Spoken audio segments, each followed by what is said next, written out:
Esta historia se llama Caminando en el Zócalo de la Ciudad de México con Juan Carlos Monedero.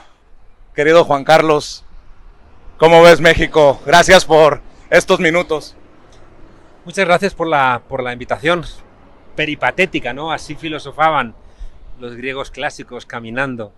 México está en un momento especial. México está ahora mismo en el radar de América Latina, ha regresado después de mucho tiempo ausente. Una ausencia además que era como más clamorosa y escandalosa porque México siempre estuvo en América Latina. La gente estudiaba con los libros que se editaban aquí en este país.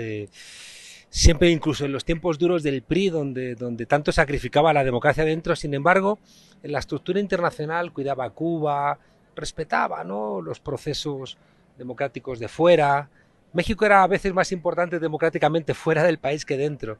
Pero hubo un momento en donde eso se torció y México empezó a entender que solamente le interesaba lo que pasaba en el norte, hasta el punto de que toleró que le hicieran un muro que separaba el continente, donde la carretera panamericana era frenada, ¿no? Y ahora, en cambio, está regresando. Y por tanto, regresar a México es regresar a América Latina. Y eso siempre es hermoso. ¿Qué te pasa por la mente, Juan Carlos Monedero, cuando nos paramos aquí en el Zócalo? Ves la imponente bandera mexicana, al fondo Palacio Nacional, en donde dice el presidente Andrés Manuel López Obrador, gobierna el pueblo. ¿Qué te pasa por la mente? Fíjate que seguramente esa bandera influyó al presidente de la derecha española, José María Aznar, para hacer una bandera enorme también en la Plaza de Colón. Pero la diferencia está en que en España la bandera ha sido apropiada por la derecha y por la extrema derecha. No ves una manifestación a favor de la sanidad pública o de la educación pública o de las pensiones para la gente mayor con banderas de España.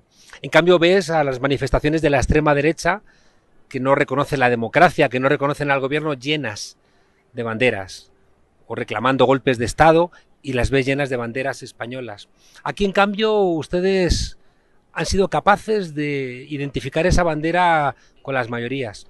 Veo esa bandera y recuerdo la frase de primero los pobres. Veo la manifestación del INE donde no hay banderas de México y veo la manifestación de la gente que apoya a López Obrador llenas de banderas de México. Y eso implica que hay una disputa por el país. Ustedes han decidido apostar por las mayorías y otros no. Y por eso me encuentro a gusto por estar en este país en un momento en donde el gobierno apuesta por lo mismo por lo que yo estoy peleando en España o lo que estamos peleando en otros países, en Europa o en América Latina o en América del Norte. Estamos peleando porque este momento de crisis del modelo neoliberal, este momento donde ya no son capaces de solventar los problemas con el cambio climático añadido, con las migraciones, con las guerras, bueno, se resuelva golpeando lo menos posible a las mayorías y haciendo ver a los poderosos que van a tener que ceder.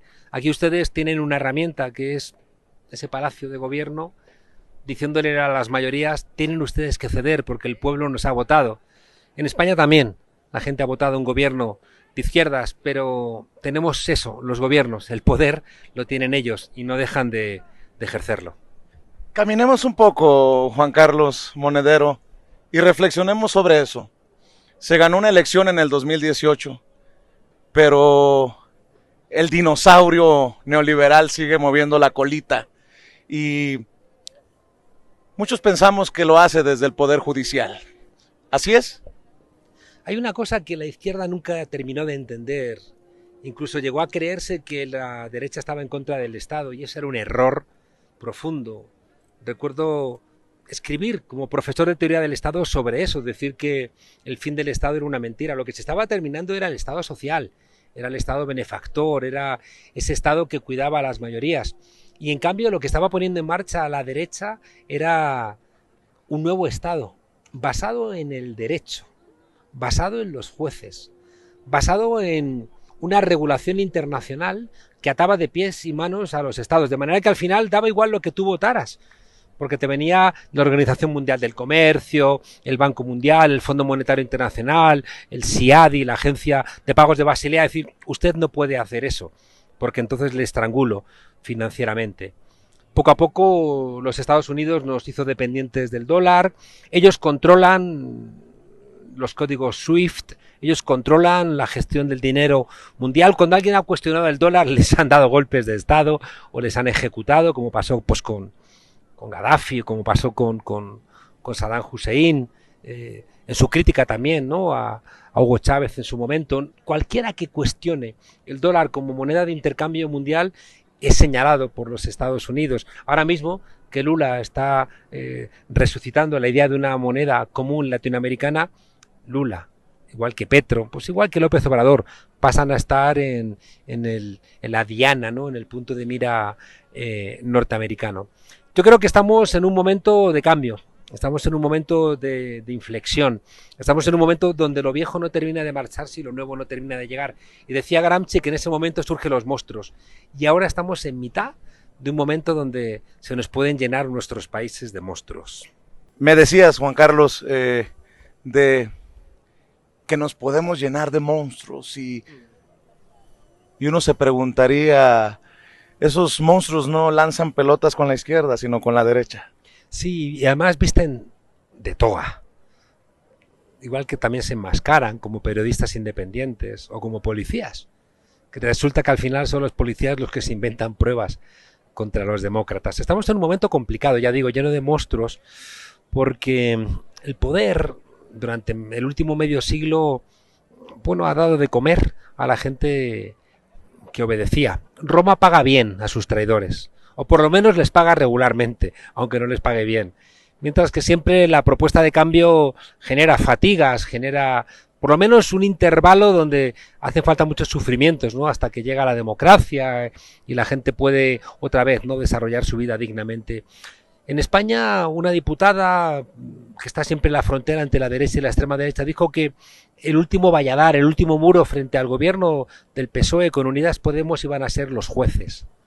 Porque consideran que cuando gobierna la izquierda les están robando lo que les corresponde, porque como siempre han gobernado, da igual que fuera la derecha supuesta o la izquierda supuesta, ¿no? Que fuera el PRI, que fuera el PAN, que fuera el PP, que fuera el PSOE, siempre son bipartidismos que son conservadores, donde uno hace un papel un poquito más conservador y uno hace un papel un poquito más progresista, pero los dos son profundamente conservadores. Y cuando vienen nuevas fuerzas políticas, sea Morena, sea Podemos, sea, no sé, la Colombia Humana, sea el correísmo, sea el MAS de Evo Morales, siempre consideran que le están usurpando el poder, y además siempre con esos tintes clasistas y racistas, ¿no? Los pobres, los pata en el suelo, los negros, los indios, porque en el fondo hay una historia de clasismo, ¿no? Ellos les molesta profundamente vernos en los sitios que creen que les corresponden. Incluso hacen el intento de reubicar los espacios que son del pueblo. Por ejemplo, si el Zócalo se convierte en un espacio de reivindicación popular, van a hacer todo lo posible por intentar ocupar el Zócalo. Ahora, eso sí, que no te vean a ti en el Palacio del Hierro, porque van a decir, ¿usted qué hace aquí? O en un restaurante que creen que les pertenece, porque dicen, ¿usted qué hace aquí? No, ellos pueden estar donde quieran porque creen que México les pertenece, igual que creen que España les pertenece. El problema es que los jueces, que la estructura de un país son los que tienen que garantizar la división de poderes, los jueces que son los que tienen que vigilar al vigilante, cuando de repente se ponen del lado de ellos es terrible. ¿Y qué haces? ¿Qué haces cuando de repente al mismo tiempo que condenan a García Luna por ser el jefe de los narcos, el que tenía que ser el jefe de los que cuidaban a los mexicanos y mexicanas, ese mismo día los jueces le liberan las cuentas a su mujer? O sea, están diciendo el tribunal norteamericano que es un señor que ha estado enriqueciéndose con el narco, que tiene mansiones imposibles de pagar con su sueldo, y a su mujer le liberan las cuentas. ¿Para qué? Para que las lleve a paraísos fiscales, o los jueces no ven delitos, donde cualquier persona de a pie ve comportamientos claramente delincuenciales y fraudulentos. Los jueces son un reducto del viejo poder, y los jueces, cuando se sienten asediados porque las evidencias les están diciendo, juzga y mete en la cárcel a los presidentes corruptos, a los secretarios de gobernación corruptos, a los secretarios de seguridad corruptos, a los partidos corruptos. Tiene el coraje de ilegalizar a un partido que se ha convertido en una organización para delinquir, como le ocurrió al Partido Popular en España, como le ha ocurrido al PAN en México. Esos jueces que siempre han trabajado para esos sectores dudan. Unos van a ser honestos. No sé si porque lo son o porque las circunstancias les obligan, pero otros van a pelear hasta el final, porque saben que su suerte está ligada a esos sectores. Y esos son los monstruos que identificó en los años 30 Gramsci y que hoy los tenemos habitando entre nosotros. Por eso nadie puede ponerse de lado. Si alguien piensa que simplemente puede ser un espectador y observar la realidad y simplemente opinar en virtud de un titular que lee en la prensa o un comentario en un informativo y que ese comentario simplemente le sirve como para exonerarse de mayor responsabilidad. En la época del click activismo, no pones un meme o haces un clic y crees que con eso estás ayudando a la democracia en México, estás equivocado, porque la democracia en México, igual que la democracia en España, está ahora mismo asediada por poderes reales, que tienen el cuchillo entre los dientes, que les parece intolerable que García Luna sea procesado, que no tienen en el horizonte la posibilidad de que Fox o Calderón o Peña Nieto sean procesados por robar o por colaborar con el narco, que no pueden pensar que los empresarios que financiaron a esos políticos corruptos puedan ser llamados por la justicia. Toda esa gente que no observa esa situación está dispuesta a dar un golpe de Estado que será blando o que será duro. Por eso creo que es muy importante que todos los mexicanos, que todos los españoles le digan a los que se pueden portar mal, no lo hagan, porque si lo hacen nos van a tener enfrente. Y como esa gente es más o menos miedosa, si los que quieren responder con violencia o responder saltándose la ley saben que tienen enfrente mucho pueblo, se lo van a pensar dos veces. Y por eso no basta con que observemos desde el salón de nuestra casa, sino que tenemos que hacer ver en qué lado de la trinchera estamos, porque la derecha ahora mismo, tanto en México como en España, está trazando una trinchera. En la trinchera, desgraciadamente, solamente hay dos lados. Y uno puede decir, es que no me siento representado por ninguno de los dos lados. Y yo les diría, tienes razón, puede ser que no tienes por qué sentirte representado, pero no te olvides que el lado de allá, el lado de la derecha, el lado de los jueces corruptos, de los policías corruptos, de militares corruptos, de empresarios corruptos, de políticos corruptos, ese lado al final te va a terminar devorando. Por tanto, ponte en este lado de la trinchera, asume que este lado de la trinchera es muy plural, que este lado de la trinchera no lo representa nadie, sino que lo tenemos que representar entre todas y todos, y ayuda a que este lado de la trinchera se parezca lo máximo posible a ese espacio de libertad y democracia por el cual estás peleando. Juan Carlos, ahorita hablamos de periodistas corruptos, de incluso la persecución de ustedes allá en España, pero enfoquémonos en el domingo, aquí en el Zócalo, camisetas rosas, miles de personas, por la razón que tú quieras. ¿Qué oportunidad significa de autocrítica, de reflexión para la izquierda, Morena, el gobierno? ¿Qué tan riesgoso, qué tan peligroso resultaría para este proceso de transformación que encabeza Andrés Manuel López Obrador? Es verdad que para la población de México llenar el Zócalo pues puede parecer mínimo, pero simbólicamente es importante, ¿no? Llenar este espacio, las calles adyacentes. Y a mí me gusta utilizar la metáfora de que son el canario en la mina. Los mineros tradicionalmente bajaban a la mina con un canario y si el canario fallecía es que había una fuga de grisú y por tanto había que salir corriendo, ¿no?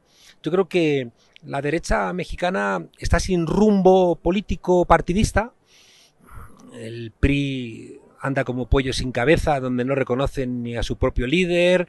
El PRD es un partido que se dice de izquierdas, pero que acompaña a la derecha. Y el PAN es un partido donde ahora mismo acaba de demostrarse su connivencia con el narco. Y por tanto están buscando fuera de los partidos alguien que pueda representar el espacio que representaba antes el PRI o el PAN. Y ahí pues lo han buscado en el Instituto Nacional Electoral. En otros países lo han buscado en los medios de comunicación y han construido a través de los medios supuestamente personas de la sociedad civil, casi siempre empresarios, que luego tenían el dinero en Panamá, ¿no? O por ahí, pero que los medios se encargan de construir como referentes de la sociedad civil. Y aquí no han sido capaces de construirlo, pero en cambio han identificado la posibilidad de que a través del Instituto Nacional Electoral esos millonarios del Instituto Nacional Electoral pueden hablar de la democracia, ¿no? En este mundo que tenemos bastante esquizofrénico, ¿no? Donde resulta que los partidarios de acabar con los derechos humanos hablan en nombre de la democracia, ¿no? Los que hacen leyes mordaza y los que atenazan realmente a los medios de comunicación hablan de libertad de expresión. Estamos un poco, como decía Galeano, en un mundo al revés, ¿no? Donde los que invaden países, los que dan golpes de Estado hablan, ya digo, en nombre de los derechos humanos o los que no quieren que les regulen la economía hablan en nombre de la libertad. Han encontrado en el Instituto Nacional Electoral ese liderazgo que son incapaces de representar. Pero no deja de ser cierto que al lado de los Valenzuela, al lado de los Woldenberg, bueno, pues está el Baser Gordillo, están los Fox, los Calderón, los Peña Nieto, los empresarios millonarios que representan al México de siempre. Ahora bien, la capacidad de engañar es enorme. No nos engañemos al respecto de su capacidad de engañar. Sobre todo porque cualquier persona molesta con el gobierno, y siempre hay mucha gente molesta con un gobierno porque tienes un presidente municipal que no te gusta, porque has visto que alguien ha cometido un pequeño acto de corrupción en tu pueblo o en tu ciudad, porque no has visto satisfechas tus necesidades, porque tienes unas demandas que no se te cubren, porque piensas que a alguien le va mejor que a ti y no entiendes por qué alguien ha prosperado y tú no, ¿no? Todas esas cosas pueden hacerte llevar a estar enfadado con el gobierno y de repente empiezan a articular, como decía un pensador, un significante vacío donde la gente se engancha a ese significante para decir estoy en contra de López Obrador por las razones que sean, ¿no? Y hay que ser cuidadosos, porque si los que tienen el poder sobre los medios de comunicación, sobre las universidades, sobre los dispositivos ideológicos de un país, son capaces de juntar todas esas críticas señalando a un culpable, eso casi siempre tiene efecto. Y por eso creo que el canario en la mina muerto es una señal para que tomes medidas. Si se llena la plaza del Zócalo, si esa plaza del Zócalo va a las portadas de todos los diarios, se abren los informativos, si hay una explicación elogiosa, épica, de lo que significa esa llegada al Zócalo y no hay un discurso alternativo que explique qué es lo que está pasando, creo que al final las víctimas pueden votar a sus verdugos y eso siempre es un problema que hemos visto repetido en muchos lugares. La gente que salió de la pobreza en el Brasil de Lula y Dilma Rousseff votaron a Bolsonaro y volvieron en un año a ser pobres de solemnidad y cuando protestaban por volver a ser pobres la policía les disparaba. ¿Queremos repetir esa situación? Aquí enfrente vive el presidente Andrés Manuel López Obrador, Juan Carlos. ¿Cómo entiendes el liderazgo de López Obrador? ¿Cómo le está yendo a López Obrador en este México en 2023 rumbo a la gran batalla del 2024?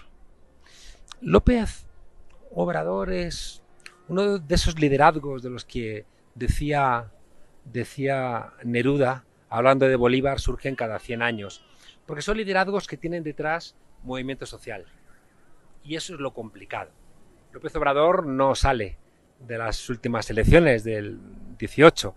López Obrador viene del fraude electoral del 88, viene del desafuero, viene del robo de las elecciones por parte de Calderón, viene del robo de las elecciones por parte de Peña Nieto, viene de la lucha por la no privatización del petróleo, ¿no? Es decir, López Obrador representa el 132, representa el zapatismo, me atrevería a decir incluso, representa a Javier Sicilia, representa toda la gente que se levantó diciendo estamos en contra del régimen del PRI y del PAN. Y de alguna manera él representa todo ese movimiento. Y va a ser muy complicado que quien le sustituya herede esa complicidad con todo un pueblo que tiene detrás 40 años, 30 y tantos años, ¿no? Y por tanto la sustitución de López Obrador va a ser un momento de debilidad para este proceso, que van a utilizar los poderosos, las oligarquías, siempre auspiciadas por los Estados Unidos. No seamos ingenuos, no tengamos que esperar 50 años como en el golpe de contra Salvador Allende para que se desclasifiquen los documentos y sepamos que la CIA participó en el golpe de Estado de Pinochet contra Allende. O sea, a día de hoy están la embajada norteamericana conspirando con los que organizan las marchas del INE para decirles por dónde tienen que ir, cómo tienen que argumentar, para asesorarles en la vestimenta, asesorarles en los discursos. No nos engañemos. Ayer el presidente precisamente en la mañanera hablaba duro contra Estados Unidos. Claro. Les decía, a ver, encárguense de lo suyo porque acá en México hay más democracia que allá y con directo personaje con nombre y apellido, Anthony Blinken, secretario de Estado de Estados Unidos. Lo que habla también de un presidente que por mejor que se haya llevado con Biden, no le va a permitir nada a ese pie estadounidense que muchas veces busca ponerse sobre el cuello del río Bravo para abajo. Pero si es que Biden no manda en los Estados Unidos. Estados Unidos es una mixtura de un gobierno salido de las urnas y el gobierno también de las grandes corporaciones, que es el que dicta lo que se puede y lo que no se puede hacer. Incluso te dicta si conviene una invasión o no conviene una invasión, o si conviene apoyar un golpe de Estado en Brasil o no. Es decir, no nos engañemos, Estados Unidos es el país donde unos loquitos con una cabeza de bisontes con cuernitos han asaltado el Capitolio, y unas 2 cuadras más allá estaba Donald Trump esperando que pudieran entrar, que pudieran agarrar las urnas, porque si se llegan a hacer con las urnas se invalida las elecciones, porque ahí estaban los votos y hubieran tenido que volver a ir a elecciones y hubiera ganado seguramente Donald Trump en mitad de ese ruido, ¿no? O sea, Estados Unidos, ¿quién es para dar lecciones de democracia a ningún lado? O sea, Estados Unidos, donde todos los días la policía mata a 3 ciudadanos norteamericanos, donde los negros no tienen derechos, donde los tribunales electorales están sacando a los latinos y a los negros de los espacios para que puedan hacer lo que le pidió en Georgia Trump al presidente, de que aparecieran 10.000 votos donde fuera, porque con eso ganaba el Estado y por tanto hubiera revertido a las elecciones. Estados Unidos es una democracia ahora mismo fallida. Basta ver las imágenes de los alrededores de Detroit, o lo que ocurre con la sanidad en los Estados Unidos. Tienen plata para poner en marcha guerras, pero no tienen plata para adentro. Leía el otro día una imagen de Ohio diciendo: queremos que los Estados Unidos nos declaren la guerra, a ver si nos mandan ayudas como a Ucrania, ¿no? Porque lo que funciona es una geopolítica donde ese capitalismo del Pentágono pues inyecta, ¿no? Lógica política a lo que es una lógica económica de ganar plata vendiendo armas. Estados Unidos, ¿quién es para decir lo que es democrático o lo que no es democrático? Porque el otro día en el Zócalo veíamos 2 cosas. Veíamos ese canario en la mina que demostraba que la extrema derecha y la derecha mexicana están buscando una salida en la crisis de los partidos, buscando un candidato a través del Instituto Nacional Electoral, del cual no van a decir que es un millonario, ni que estuvo callado cuando los fraudes de Peña Nieto, cuando los fraudes de Calderón. ¿Dónde estaba el INE? No estaba. En cambio ahora se quiere declarar como la gran salvaguarda de la democracia. Pero ese mismo día, que no se está diciendo, aquí se pudo manifestar la derecha y la extrema derecha sin que hubiera ningún altercado. Y nadie está recordándolo eso. Es decir, sin represión. Sin represión de ningún tipo. O sea, no sin los balazos que sí disparaban en los gobiernos del PRI y del PAN. Claro. Entonces, esa misma gente que dice esto es una dictadura, pero ¿cuándo en una dictadura tú puedes llenar la plaza del Zócalo y las calles aledañas con la policía cuidándote para que puedas manifestarte? Es una hipocresía absoluta. Y la gente decente tendría que reconocer, cuando menos, que pudieron venir aquí sin arriesgar nada, con su familia, con sus hijos, con los camiones viniendo de fuera, con la gente que le limpia en casa, que la trajeron también a manifestarse, con sus niños bien de los colegios privados y que estudian en los Estados Unidos. Todos pudieron venir aquí porque sabían que no arriesgaban nada. Luego llenaron los restaurantes caros de la zona y no les pasó absolutamente nada. En cambio, estamos acostumbrados a que cuando gobiernan ellos y nos manifestamos nosotros, terminamos o golpeados, o baleados, o encarcelados, o a veces desaparecidos, ¿no? Por tanto, Estados Unidos, que cuide un poco lo que está pasando con su democracia y que no nos dé lecciones de los demás países de cómo tenemos que solventar nuestros desarrollos democráticos. Aguántame. Esa cercanía con Estados Unidos no genera un riesgo para el presidente Andrés Manuel López Obrador. Yo se lo he preguntado en la mañanera y él dice no, todo está bien porque el pueblo está de nuestro lado. Pero muchos hablado del golpe blando, de la guerra híbrida. Hay un intento por lo menos de golpe blando contra Andrés Manuel López Obrador, una guerra híbrida en proceso. Pero desde la noche en que se proclamó la victoria electoral de López Obrador, es como en el 36, sabíamos, cuando estalló ese proceso, que realmente había estallado. Luego se demostró con documentos que la noche del 14 de abril los sectores monárquicos, junto con la jerarquía de la Iglesia y sectores militares enamorados del fascismo en Italia, empezaron a articular el golpe de Estado que después iban a dar el 18 de julio del 36. Aquí, desde el día en que gana López Obrador, los poderosos empiezan a plantear un posible golpe de Estado. ¿Y quién es su aliado? Pues los Estados Unidos, porque ellos son los que van a hacer lo que los Estados Unidos le reclamen. Y por tanto, desde esa noche, los que estaban haciendo cálculos, a ver, ¿cuánto me va a cobrar López Obrador en una subida de los impuestos? ¿Cuánto me va a cobrar López Obrador en poner en marcha un proceso judicial que me puede llevar a la cárcel?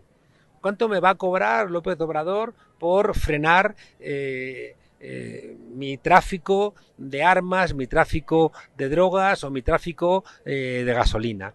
¿Cuánto me va a costar que López Obrador revierta lo que me iban a pagar por los terrenos alrededor del aeropuerto? ¿Cuánto me va a costar todo lo que tenía que ver con la corrupción? Y hacen cuentas y dicen, bueno, voy a dedicar un 30% de lo que me va a quitar López Obrador a intentar tumbar a López Obrador. Y eso supone mucha plata. Plata para comprar casi todas las televisiones, casi todos los diarios, casi todas las radios, casi todas las redes sociales, porque a ver si se nos quita un poco la pendejada.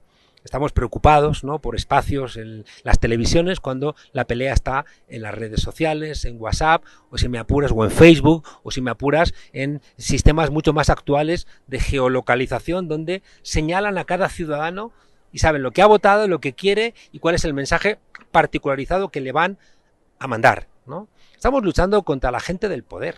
Y repito, ganamos los gobiernos, no ganamos el poder lo tienen ellos. Y por tanto, si seguimos, ¿no?, haciendo, y perdonen la expresión, pendejadas, entre otras, dividirnos entre nosotros y pelearnos entre nosotros, al final nos van a ahorcar juntos. Esto es importante, la unidad. Dices, si seguimos haciendo pendejadas, si se pelea al interior del movimiento, uno se imagina que puede ganar tal o cual, pero el movimiento es el que debe de importar, porque es el que debería de prevalecer a largo plazo. ¿Voy bien o me regreso? O sea, la pregunta de fondo es si México realmente ha avanzado democráticamente o no. Cualquier observador medianamente sensato y decente reconocerá que México es diferente al de hace 4 años, que no ha habido ningún crimen de Estado donde haya participado el gobierno, donde la oposición se puede manifestar sin que haya ningún tipo de impedimento, que hay un seguimiento profundo para que no haya corrupción, que se está dedicando la renta a establecer infraestructuras al servicio del conjunto del país, que se está intentando mantener la capacidad de renta de los sectores más golpeados, ¿no?, de los pensionistas, de la gente pobre, pero que nadie se engañe. Si alguien piensa que en 4 años van a cambiar este país, es que vive en la irrealidad. O sea, que en España todavía hace 50 años que murió Franco y en España sigue habiendo franquismo sociológico. Aquí en México hay priismo sociológico. El priismo está metido en los tuétanos de este país, está en las rendijas de todo lo que estamos viendo. Y por tanto está en los funcionarios, está en las lógicas, en los usos y costumbres, está en el comportamiento de los medios de comunicación, está en los jueces, está en el ejército, está en la policía. ¿Alguien piensa que en 4 años van a revertir el comportamiento de la policía o del ejército en este país? O sea, ¿estamos locos? ¿O estamos solamente planteándolo para intentar pedir milagros cuando no hemos pedido en 70 años a los demás que hagan algo, ¿no? Y por tanto, creo que hay un elemento muy relevante y es que el cambio en este país, las personas, los mexicanos y las mexicanas, que lo que busquen es un bienestar para ellos, para sus hijos y para sus nietos, creo que tienen que comprometerse en mantener los cambios. Porque si ganasen ahora mismo el PRI o el PAN, lo primero que harían sería liberar a García Luna. Y que García Luna no hablase y contase cuál ha sido el comportamiento del PRI y del PAN, por ejemplo, con el narcotráfico. No nos engañemos. O sea, que cualquier victoria del PRI o del PAN significaría regresar a la noche oscura de este país. Eso no significa que todo lo que haga el gobierno sea correcto ni puedan hacerlo. No. Es que están lidiando con un siglo de inercias y no es posible. Por eso es tan importante que la gente se comprometa, que no digan, López Obrador, solvéntame todos mis problemas, que así no funciona el mundo, que no hay ningún líder que tenga una varita mágica capaz de solventar todos los problemas. Tiene que comprometerse el pueblo, y no solamente yendo a las marchas, sino en el día a día, denunciando la corrupción, haciendo su parte, colaborando. Entonces, claro, resulta que para que en este país las cosas cambien va a hacer falta no un sexenio, sino 2 o 3, cuando menos. Porque hemos visto en Brasil, hemos visto en Argentina, después de un decenio de gobiernos de izquierda, viene Macri o viene Bolsonaro y en un año te desmantela todo lo construido. Y por tanto, para que esto realmente se consolide, para que no venga alguien del PRI o del MAN y te desmantele todo lo construido, aquí tiene que haber gobiernos de Morena, gobiernos del cambio, ¿no? Que no tienen que ser solamente de un partido, sino que gobiernos que representen esta transformación durante por lo menos, ya digo, 3 sexenios. Y la pregunta es, ¿quién garantiza la continuidad? Aquí no hay reelección, por una cuestión histórica de ustedes que tiene sus ventajas y tiene sus inconvenientes. Como no hay reelección, ¿quién garantiza la continuidad? Y esa es la razón de la revista que nosotros hemos sacado, ¿no? La revista Red Transformación. La veía que la ponías así hacia la pantalla y veo a los 4. No era mi voluntad, pero era la idea de ponerla, ¿no? Entonces, la idea es que para que se mantengan los logros democráticos en este país, el momento de debilidad que va a leerlo como tal la derecha, que es el momento de la sustitución, que van a aprovechar para dar el zarpazo, porque son gente que ha demostrado que no tienen compromiso democrático, tiene que intentar limitarse en la medida de lo posible. Ustedes han renunciado al dedazo, el presidente López Obrador ha renunciado al dedazo y ha puesto en marcha una encuesta. Las encuestas tienen también una parte positiva, y es que el pueblo va a decir quién es el candidato preferido o la candidata preferida, pero tiene el problema de que, como cualquier proceso interno dentro de un partido, genera fricciones y roces. La pregunta es, si esta ventaja, porque yo he visto muchos países de América Latina donde la sustitución de un liderazgo que tiene detrás un movimiento social histórico se ha zanjado con un absoluto vacío. Aquí tienen ustedes a día de hoy 4, incluso a lo mejor 5 candidatos que pueden sustituir al presidente López Obrador. Está Marcelo Ebrard, está Monreal, está Claudia Sheinbaum, está Adán Augusto López, e incluso puede estar a lo mejor Fernández Noroña o los que surjan. Es decir, que hay alternativa. Y para esa alternativa necesitan una discusión interna que puede generar roces. A veces no tanto entre los líderes como entre las bases que los apoyan. Alguien que piense que llevando la cabeza de alguien de los otros contendientes va a ascender en el escalafón.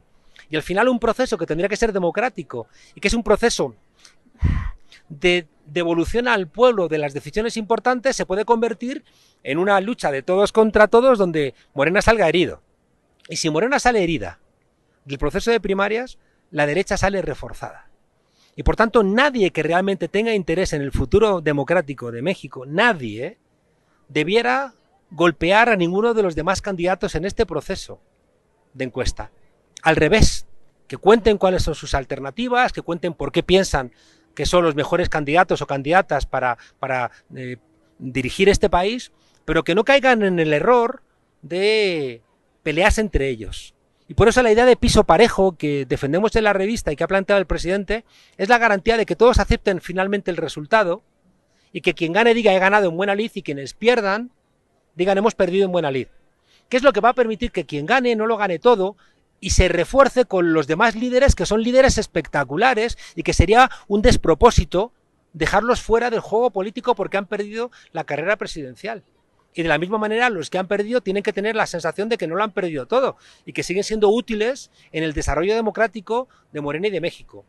Tienen que terminarse estas terribles ideas de que cuando pierdes te vas, te cambias de partido, te marchas. No. Es decir, que los proyectos de continuidad los expresan los partidos políticos, no los expresan los líderes, porque en el siguiente sexenio habrá quien gane representado un liderazgo que tendrá que marcharse. Y tendrá que venir otra persona. Y la continuidad que la representa, para mí la representa Morena, como partido movimiento.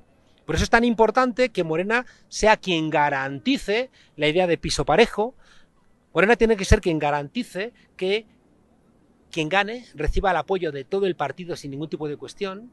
Morena tiene que ser quien traslade a la ciudadanía la parte de corresponsabilidad con el mantenimiento de los logros de lo que signifique la 4T. Está América Latina mirando a México, porque nos jugamos mucho, porque los enemigos son poderosos, porque aquí son ustedes el único país donde ha ganado la izquierda con un poquito más de de distancia respecto de la derecha.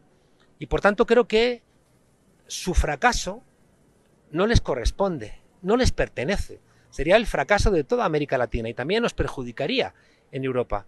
Y por eso creo que es tan importante que las fuerzas de la izquierda, que es lo que explica que estemos aquí, que yo esté aquí, la victoria de un proceso virtuoso de la encuesta, de las primarias, va a ser una ventaja para la izquierda de toda América Latina y de todo el mundo. A ver si te entendí, Juan Carlos. Morena, el proceso de transformación en el 2024 no tiene derecho a fracasar. Es que no es un fracaso que le pertenezca, porque siempre nuestras victorias son estados de ánimo que van más allá incluso de nuestros propios países. Cuando ganó Syriza en Grecia, que era un país chiquito, nos llenó de alegría en todos nuestros países. Cuando gana Morena, cuando el presidente hace ese discurso sobre Bolívar, cuando invita a Díaz-Canel, sin querer defender el régimen cubano, simplemente diciendo Cuba es la dignidad del continente porque la han querido invadir y no lo han permitido. Cuando aquí se critica a la OEA como el Ministerio de Colonias norteamericano, cuando aquí se señala a Almagro, el secretario general de la OEA, como una persona que ayudó en el golpe contra Bolivia, cuando se defiende al presidente Castillo en Perú, cuando ocurren todas esas cosas, México se está convirtiendo en el referente de un imaginario colectivo que va más allá de México, que va más allá de Morena. Y el fracaso de Morena es un fracaso de todos nosotros y de todas nosotras. Por eso creo que tenemos derecho, si nos lo permiten, a decirles que tienen que esforzarse lo máximo posible para que este proceso no fracase. La crítica es obligatoria y la crítica tiene que venir de todos los países. Igual que el presidente López Obrador puede señalar a Dina Boluarte como una persona que está usurpando el gobierno de Perú, creo que el continente latinoamericano tiene derecho a señalar lo que está intentando hacer aquí la derecha. Tiene derecho también a señalar cuando crean, ¿no?, que hay comportamientos que no terminan de entenderlos desde perspectivas de izquierdas. El feminismo, por ejemplo, es continental, o me atrevería a decir es mundial. El feminismo no va a ser solamente una realidad de México, el feminismo es una realidad de todo el mundo, igual que el ecologismo. Entonces, creo que en el momento en que hoy México se está convirtiendo en un referente de la izquierda mundial, tiene también que saber que la izquierda mundial les está mirando, para ayudarles y también para recordarles cuando piensen que hay algo que no se está haciendo bien. Muéstrame la revista, mi querido Juan Carlos. Bueno, la revista que se llama Red Transformación, que es una revista paramilitar en las ideas, tenemos una nueva etapa donde ahora mismo estamos intentando hacer valer el proceso democrático de la encuesta, como un proceso muy novedoso, un proceso, ya digo, lleno de aristas, porque son procesos a la interna de un partido donde todos los que quieran contender, pues están contendiendo contra gente de tu propio partido. No estamos peleando contra adversarios de fuera, sino que estamos disputando espacios desde dentro. Y eso puede hacernos enfrentarnos entre nosotros. Todos los procesos de primarias en todos los países del mundo pues terminan con aristas, con heridas, con cicatrices, o terminan también con celebraciones. Eso se logra cuando todo el mundo tiene la sensación de que ha habido piso parejo, donde todo el mundo tiene la sensación de que los demás contendientes han peleado en igualdad de condiciones, que nadie ha aprovechado ningún tipo de circunstancia para beneficiarse. Y eso hace que al final, ya digo, todos acepten el resultado de la persona que gane, los demás dirán, has ganado. Y la noche que se sepan los resultados, o el día que se sepan los resultados, ahí tiene que estar no solamente la persona que ganó, sino tienen que estar los demás corcholatas celebrando esa victoria y lanzando el mensaje a Morena y a México de que de este proceso de primarias han salido más cuadros cualificados para dirigir este país, porque será una persona solamente la que pueda sustituir a López Obrador, pero todos los que han contendido, todos saldrán como cuadros con capacidad de ser candidatos presidenciales, y eso es un lujo para este país, y eso hay que garantizarlo. Por tanto, yo le diría que todos aquellos que quieran primar la condición de su candidato, todos aquellos que quieran hacer méritos en su candidatura atacando a las demás candidaturas, todas aquellas personas que coloquen a su candidato o candidata por encima de Morena y por tanto por encima de México, esa gente no está trabajando para Morena. Esa gente podría estar en cualquier otro partido, que no tiene nada que ver con lo que significa de Renovación Democrática Morena. Por tanto, quien realmente quiera contender dentro de la lógica de lo que significa Morena para México y, repito, para el mundo, tiene que respetar los principios democráticos, tiene que contar a este país cuál es su proyecto de México, tiene que contar cuáles son las garantías para ponerlo en marcha, tiene que explicar cuáles son sus apoyos, cuál es su trayectoria, y que la gente entonces decida, pero ya digo, en buena lid, y entender que todos los demás candidatos son compañeros y compañeras de partido, gente que todos llevan 20 años en las calles peleando por lograr la democracia en este país.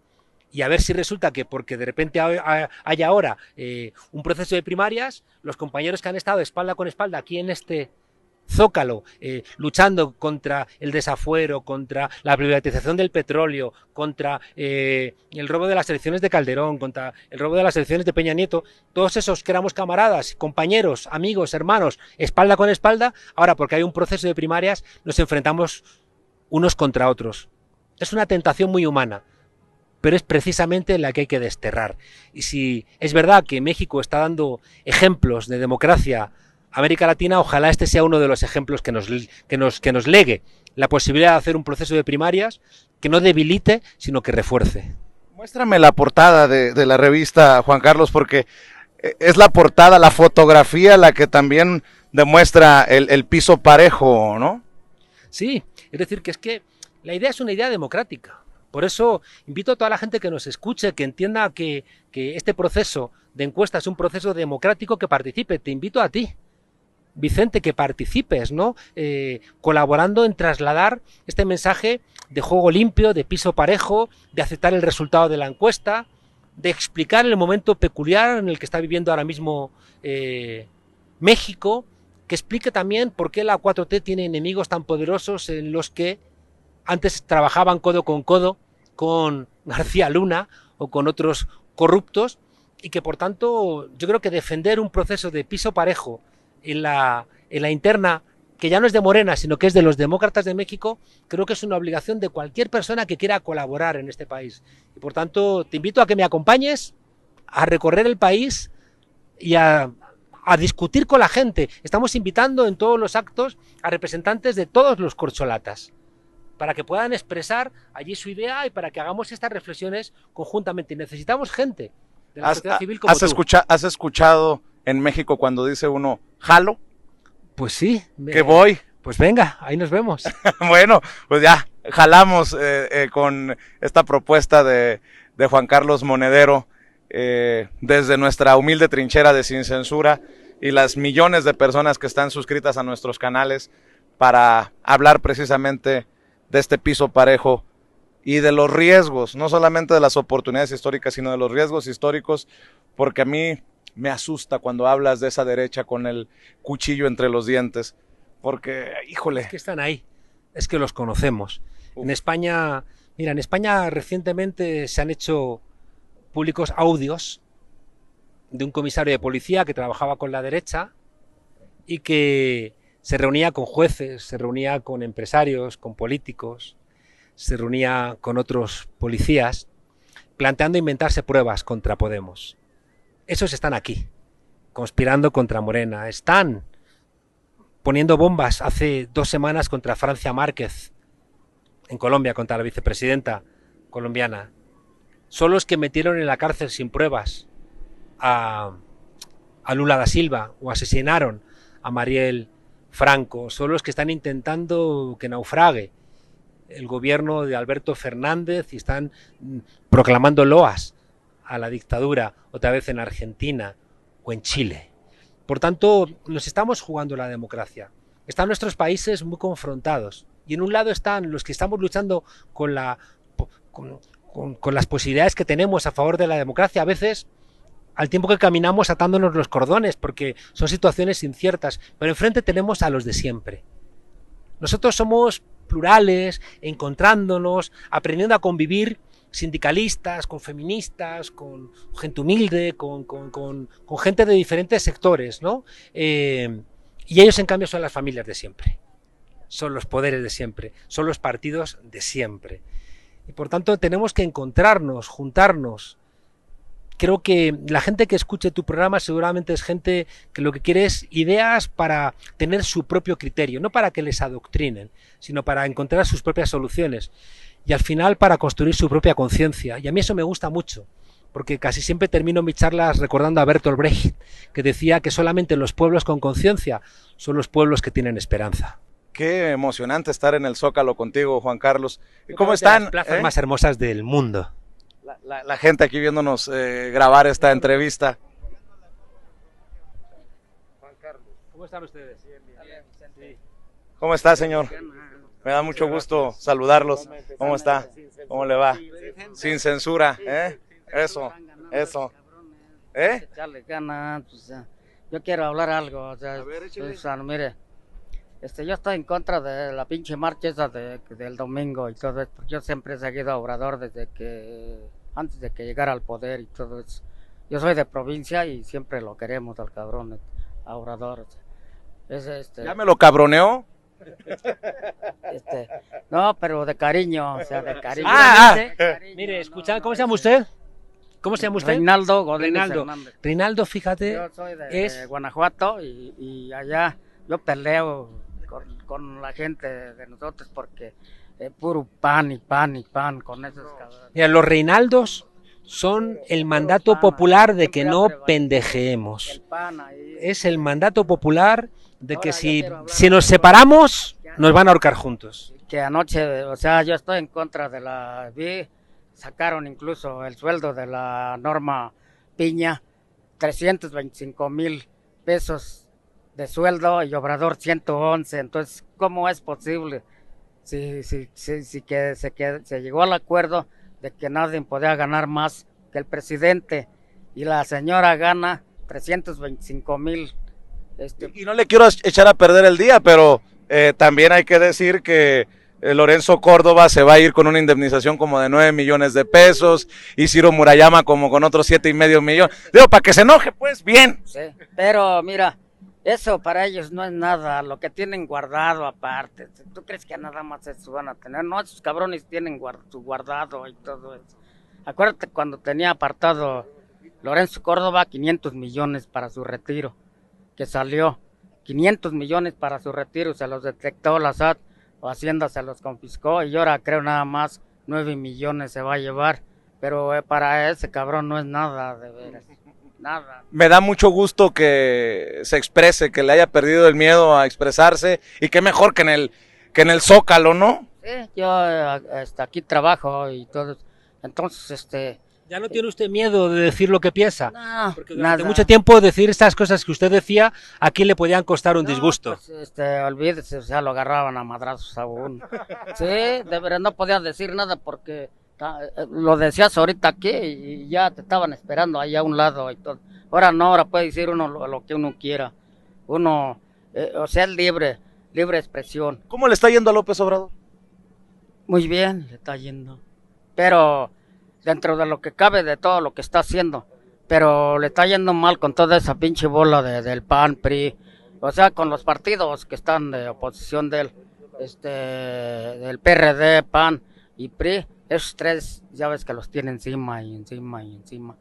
Según que le van a quitar el registro al PAN, ojalá y se lo quiten al cabrón. ¿Sí, muy bien, pues le agradezco mucho, jefe, estamos siempre a la orden.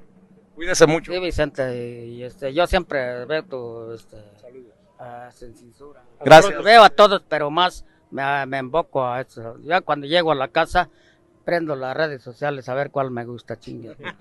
Eso, muchas gracias, jefe. Que le va muy bien. También yo quiero mandar un mensaje. A ver. Primero que nada, el presidente ha demostrado que los ricos también lloran, como lo vimos en la marcha de los señores del INE el 26 de febrero, que vinieron a hacer su marchita.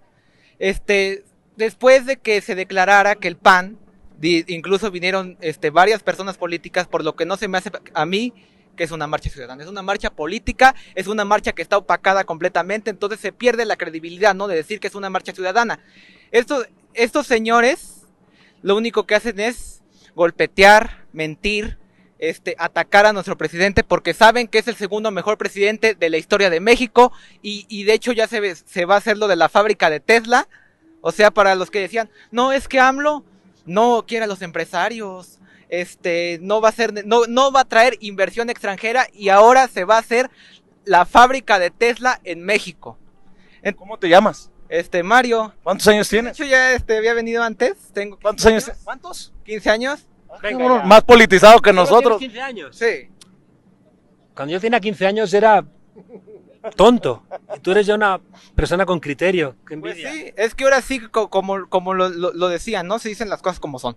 Estos señores, lo único que quieren es defender sus privilegios. Ya se comprobó que están aliados con el crimen organizado cuando se declaró a su amigo García Luna como culpable y el Felipe Borolas pues no se apareció en la marcha porque sabía que pues luego Anda con Aznar en la fiesta allá de 70 años. anda ahí explorando el fascismo allá en España. Te agradezco mucho. Yo sé que te tienes que retirar, querido Juan Carlos, pero una reflexión para cerrar sobre los medios de comunicación.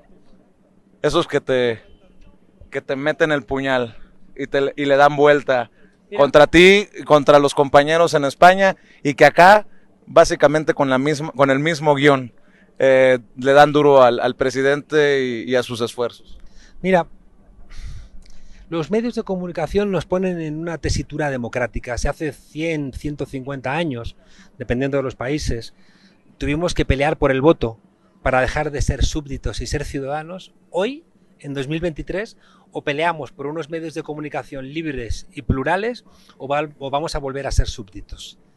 Hoy la condición de ciudadano, de súbdito, nos la jugamos en unos medios de comunicación que realmente sean capaces de dar voz al pueblo, de analizar las tareas de gobierno, de explicar cuáles son las posiciones de la oposición, de tener memoria democrática, porque si los medios de comunicación son lo que son hoy, que son herramientas al servicio de los que las pagan, es decir, son empresas de medios de comunicación, creo que, como decía Malcolm X, terminaremos odiando a las víctimas y amando a los verdugos.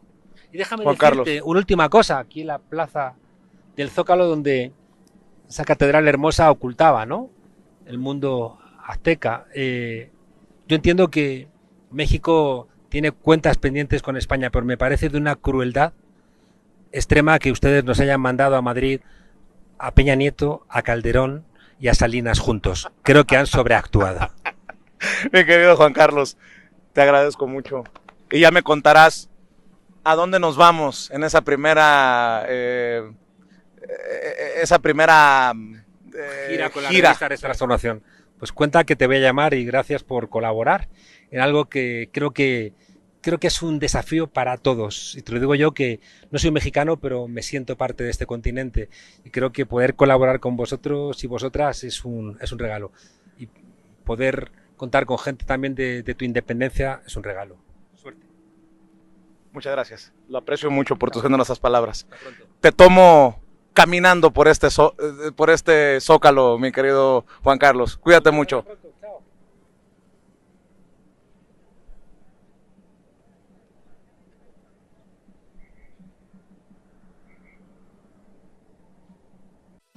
Amigos, amigas, regresamos en breve, pero mientras seguimos hablando sin pelos en la lengua, sin censura, usted puede suscribirse a nuestros 3 principales canales en YouTube. Sin Censura Media, en donde tenemos más de 1.600.000 suscriptores, Sin Censura TV, en donde tenemos más de 1 millón de suscriptores, y en Sin Censura Presenta, en donde queremos llegar muy pronto a los 100,000 suscriptores. Si usted ya está inscrito en Sin Censura Media, suscríbase en Sin Censura TV. Si ya está suscrito en Sin Censura TV y Sin Censura Media, suscríbase a Sin Censura Presenta.